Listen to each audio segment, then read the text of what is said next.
Mascot characters are characters that are memorable, who really become the face of a series. They can be cute, such as chibis or animal characters, or they might just be memorable. Some examples are Pikachu from Pokemon, Luna in Sailor Moon, Kyubey from Paula Magi Madoka Magica, and Kero from Cardcaptor Sakura. In today's video, I want to talk about how you could create an amazing mascot character for your manga, comic, or light novel.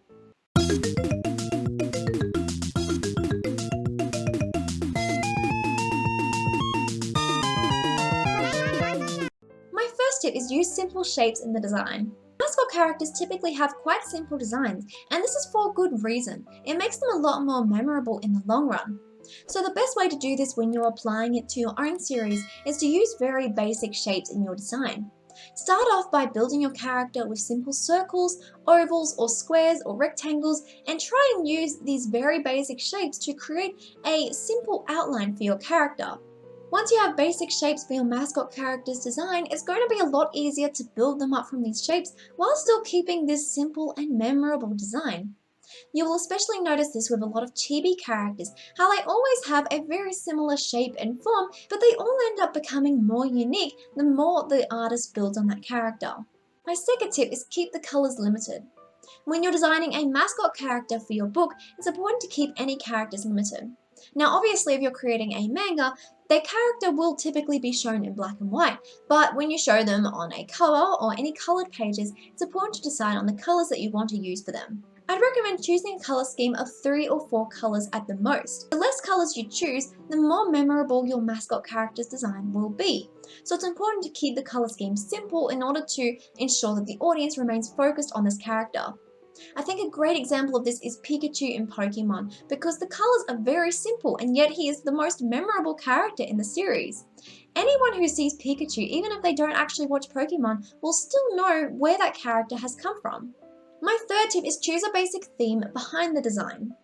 When you're creating a mascot character, it can be very helpful to decide on the themes or the genres behind the design. So first of all, let's talk a bit about the genres. The genres will likely match the main genres of your stories, so if you're telling a sci-fi story, the character's design will likely have sci-fi or digital looking aspects. Or in a romance or a shoujo genre, the character's design might be more cute and simplified. Or in another example, maybe you have this character in more of an action genre, so the mascot character may have a purpose that they are to assist the characters in these action scenes. The character design needs to reflect that.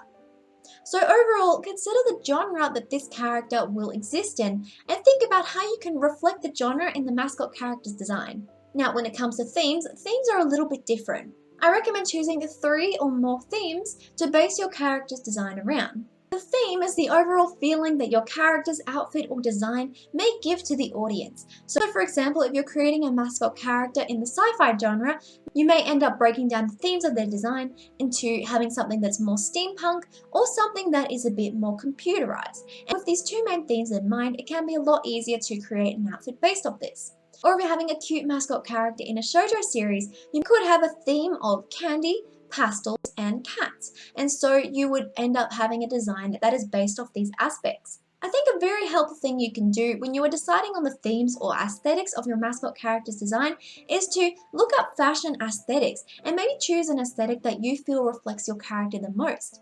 There are plenty of examples of aesthetics online, and you could definitely use this fashion for inspiration when you're creating a mascot character for your series. My fourth tip is give your mascot character a good silhouette. One great way to see if your character design stands out and works well is to actually create a silhouette of your character. You will notice that in the most prominent mascot characters, they all have very good silhouettes, and even if you see the shadow or silhouette of this character, you can still tell what character it is.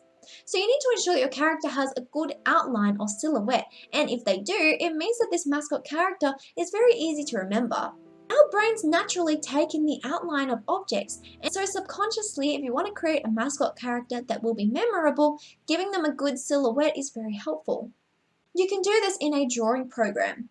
So in my example, I used paint.net, which is a free drawing program. So what I did is I took the main outline of the character and turned it into black and white.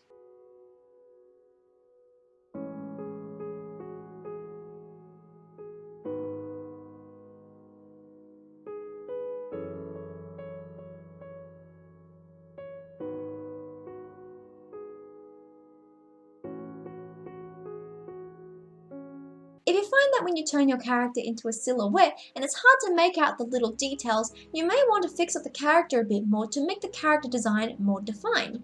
If you can easily recognize what character you're seeing just from the silhouette, then it is a good mascot character. My fifth tip is ensure that the mascot character has an important purpose in the story. While the mascot character is going to be more of the face or the memorable character in your series, they still need to have an important purpose. For example, there's characters like Kero from Cardcaptor Sakura, who gives the main character their powers and assists them in their journey. There's also characters like Kyubey, who have a very big role in series like Madoka Magica. So it's important that when you're creating a mascot character, they need to have a special purpose in your story. In many cases, the mascot character might help to give the main characters their powers or assist them in their goals. Or maybe this mascot character is there to add comedy to the series or to add funny moments to your book. So think about why you're adding this mascot character to your book and what purpose they serve in the overall story. And finally, make sure your mascot character's design reflects their character. Mascot character's design needs to have a purpose, and so everything you add to your mascot character needs to have a reason for being there in the story. In many cases, you'll see in Magical Girl series that the mascot character will usually have a magical purpose. They might be there to grant the main characters their powers in the series, and so typically when you see this type of mascot character, they might have magical qualities or aspects to them that can help them to give these characters their abilities. In other examples, maybe the mascot character's design reflects the powers that the mascot character has, like in the case of Pikachu from Pokemon, where you can see the lightning bolts on the character's design, which emphasizes the powers they have. Or if the mascot character is just there for comedic relief, you may end up having some funny or comical aspects of the character that make the audience laugh.